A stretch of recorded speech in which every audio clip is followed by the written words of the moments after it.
So hello, welcome into my new video. This video is going to be about, maybe a little surprisingly, my reaction to Gilmore Girls, the TV show Gilmore Girls. How is this connected to self-help, you might wonder? Well, this is my favorite TV show, and because it's my favorite TV show, I can see the, a little bit of a negative side to it, how it can influence minds of young people, young women, and other people. And so I will give you a critical analysis, I would say, of this TV show and how it can influence minds of people. And if you are a fan of Gilmore Girls, you can watch this, because I think it's gonna be maybe interesting for you to think about this from this new perspective. Even if you don't watch TV shows at all, you can also watch this, because chances are you have people in your surroundings who watch these TV shows, because I think TV shows has this huge power how they can shape minds of people. It's not the same as movies, because movies, they are just hour or two long, but TV shows, there are several hours long. They develop the main characters, people watch it because they like it. They watch it several seasons, each season has several episodes, they watch it over and over again, and there's this emotional connection to it. And so I assume that it can influence people a lot, whether they think about it or not. So that's the connection to self-help. So whoever you are, you can watch this video and learn about how you can process information that's being flown at you from the media and other resources. Also, if you are new here, you can subscribe to my channel. I have a channel about self-help and practical tips for you. I give you practical tips in every single one of my videos about how you can deal with different issues which you might encounter. Even this video is going to be super practical, because in the end I will give you some ideas, tips and tools how you can approach the information that you're processing, and how you can be more aware and be more conscious about what the TV shows or movies or culture, what is being put inside of your head. And the last point I'm gonna say at the beginning before I start is that there's a link in the description to Warner Bros. If you want to purchase Gilmore Girls on DVD or something like that. It's not here because this would be a cooperation, or because I would be sponsored or affiliate marketing or anything like that. I only put the link here below because I was actually looking on the internet some information on copyright, as I'm going to be talking about content that someone else has created, and I wanted to make sure that I'm not going to violate any copyright and I'm not going to get any strikes from YouTube. And so I learned that in the way how I'm going to present Gilmore Girls and how I'm going to talk about it, it's not copyright, or it shouldn't be in the way how I understand it, and fair use and other things. But I learned that it's always good to give credits and attribution to the original content creator, which is like Warner Bros. Studios and production of Gilmore Girls. And so I put the link below so that I will give credit to them in this way, that they're the original creators, and if you watch my videos you can click on this link and get to their website. And so I thought, if I do this thing, that it will be cool and I won't get copyright claims.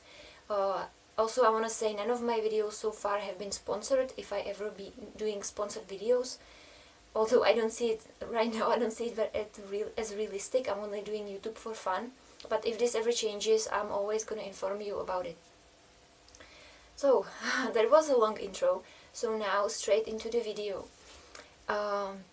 I'm gonna get into the reasons why this is useful for you to listen to at the end of this video. It's gonna make much more sense. Now I'm gonna start to critically look at Gilmore Girls and at the plot and how it's developed. Because if you know the plot, then I'm gonna repeat maybe some things for you which you already know, but I'm doing it because of people who don't know the plot. So the Gilmore Girls, it's basically a TV show about a single mother who raises her daughter all by herself. The single mother name is Lorelai, the daughter name is Rory, and she raises her all by herself. And the whole TV show is basically about their relationship and how it progresses and their lives in this small village. And what's interesting about this TV show, it's an older TV show, but what's interesting about it is that it has this power to really sink you in, make you think like single motherhood is the best thing ever. This life of theirs is portrayed very nicely. It's very cozy, really comfortable to watch. They live in this idealistic, nice little village, and basically it's really funny and it can really make you feel really cozy. And I know many women and girls who love this show and they watch it repeatedly and they know everything about it. There are some ideas that they put forward in these TV shows which are maybe not so healthy or not so accurate towards the reality, and so it's good to be aware of it.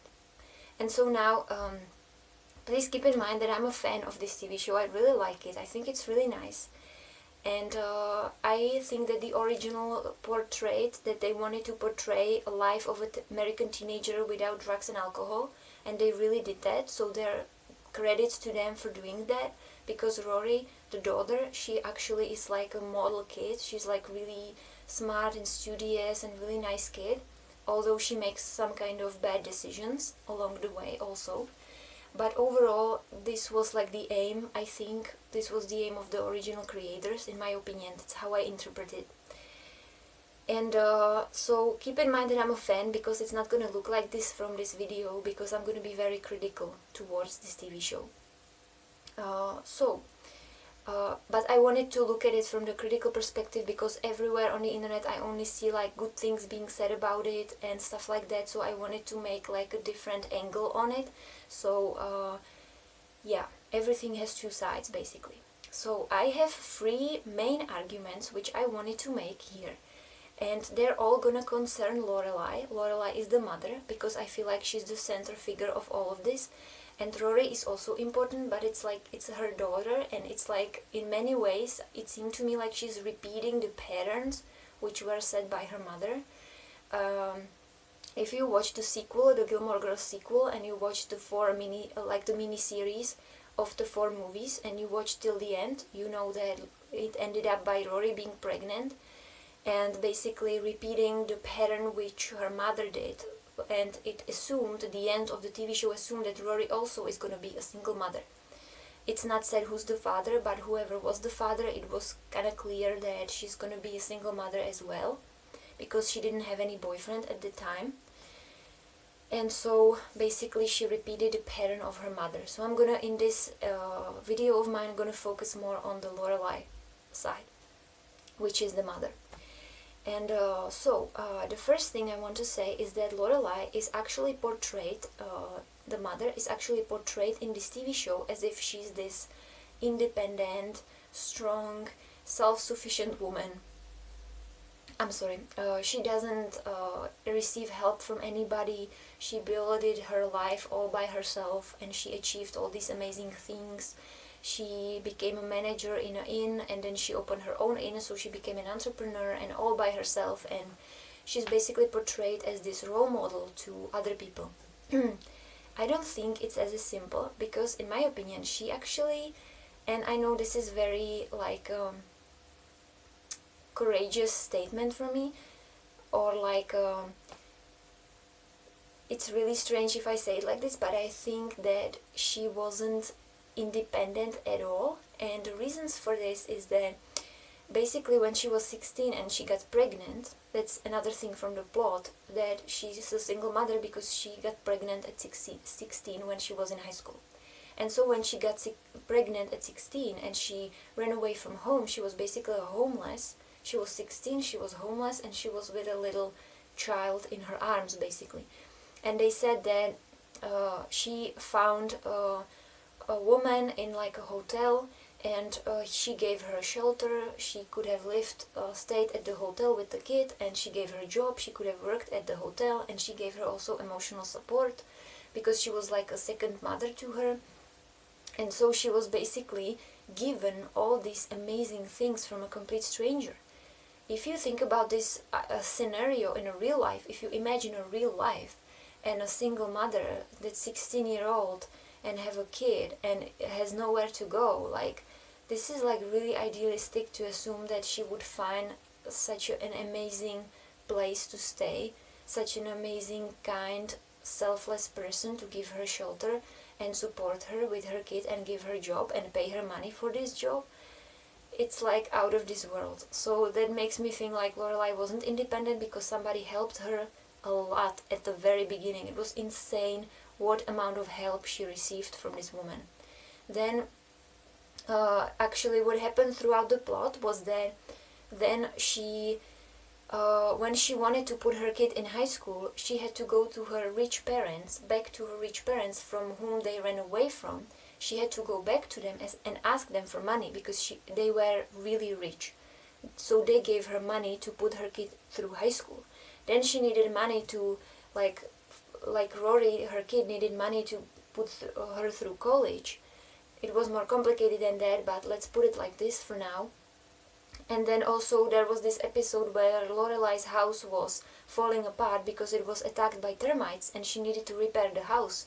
And she couldn't even get a loan from a bank. So again, her mother had to co-sign the loan with her because she had a friend at the bank.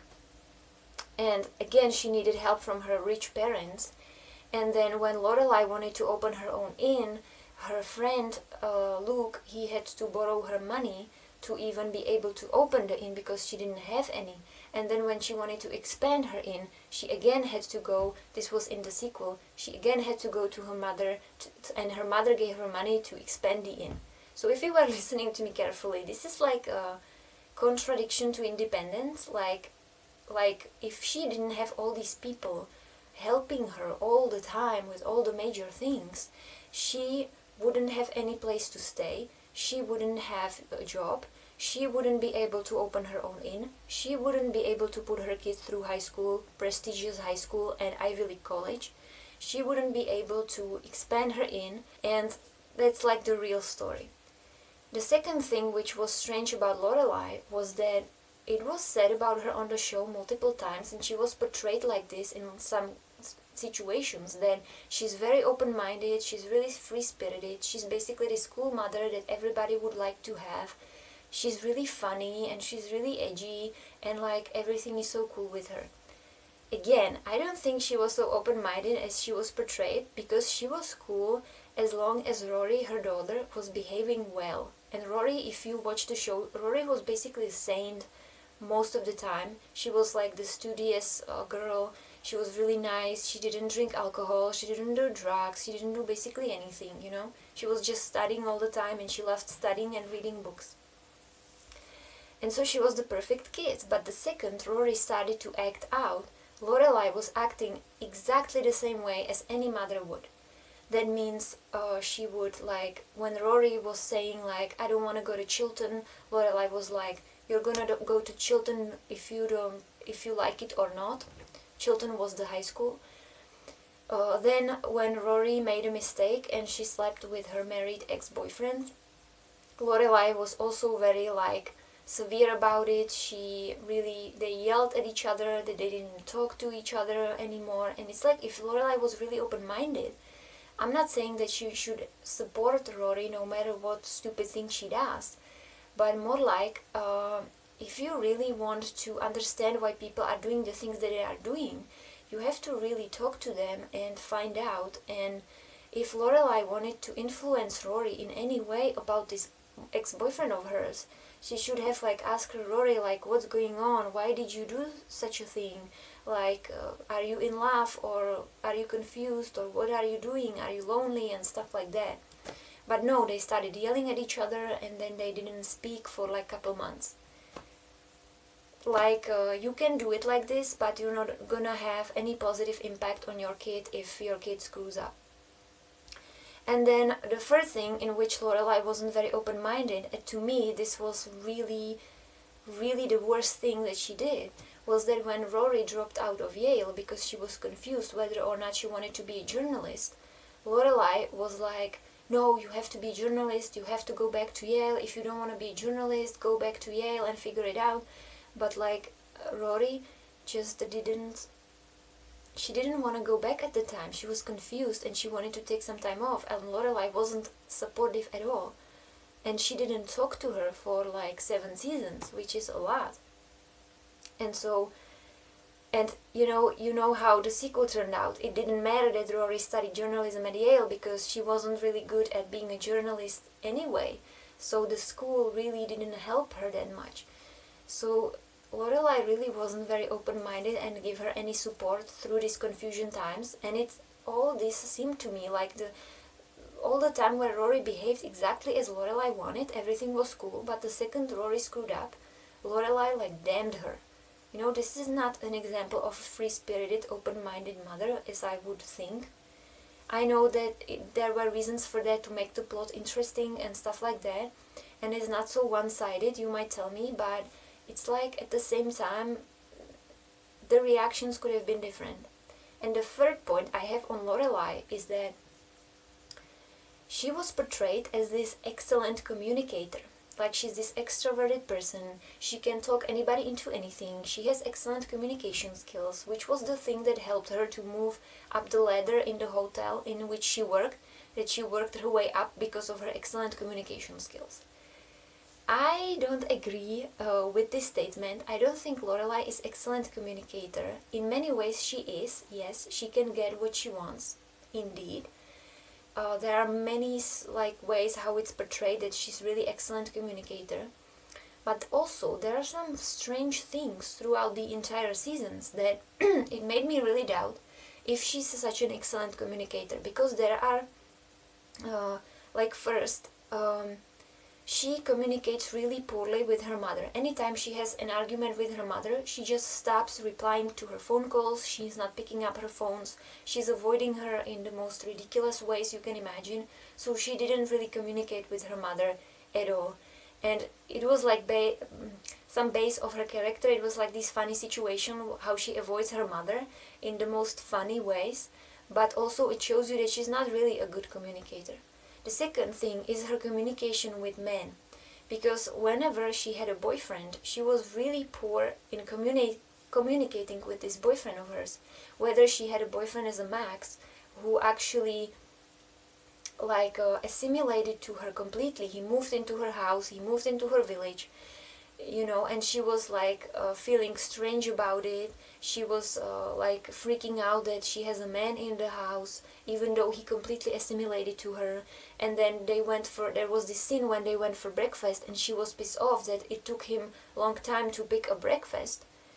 And to me it seemed like this is really a person who's not good in communication, because she required the guy to completely assimilate to her, but she didn't do not even a single nice step towards him, And then there was the time where she was with Luke, and she was unhappy in the relationship, but she didn't tell him anything. She didn't tell him that she feels like he's pushing her away. She didn't tell him that she's unhappy. She didn't communicate anything at all, and he didn't know anything.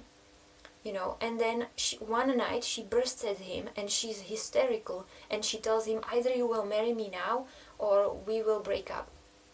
And it seemed really unfair, because she's making it seem like everything is cool, and then one day she just bursts at him. And if you were in a relationship with her, it would make you feel strange, what is this person's communication skills? She doesn't say anything and then she hysterically bursts. And Luke actually behaved really nice towards her. He actually rolled it in his head, and a couple days later he came to her and he was like, okay, I'm ready, I will marry you. But by the time he came, she already slept with somebody else. So that was gone.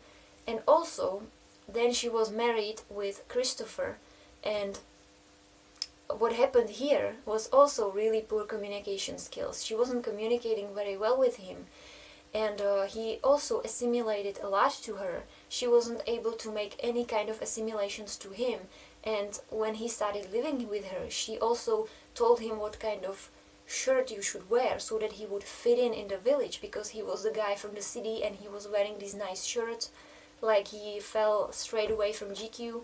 And she was like, you can't wear this shirt, you are in the village, you have to wear something else, and you have to go with this guy out for a beer whether you like it or not, because people have to like you. And it was she was really pushy. She was really pushy and manipulative, and this doesn't scream like a great communicator to me. On the other hand, she was very great at communicating diverse things in her job. At the inn where she was working, so work-wise, she was really great communicator, but in her relationships, not so much. Why am I saying all this to you? I'm telling you this because media have this habit of pushing something to your face as if it's true, pushing like this role model to you, like in a mode of Lorelai. They're pushing Lorelai on you and telling you this is a role model. She's an independent, strong woman. She raised her kid all by herself. She's an entrepreneur. She opened her own inn. She's like a superwoman. She's an excellent communicator. She's an excellent free-spirited mom. She raised her kid extremely well. And all these things. And you might look at these things and think like, oh my God, I'm like a complete piece of whatever compared to her. But what I'm telling you here is that if you are exposed to this kind of manipulations, I have no other words to say to this because they portrayed Lorelai in this one way. That's why I'm making this video. I'm portraying it from the other way. So my video also could be perceived in manipulation because I'm pursuing it from the negative way, but I assume that you are already like positive about Gilmore Girls because all the positive things are on TV and I'm kind of reflecting it in my video.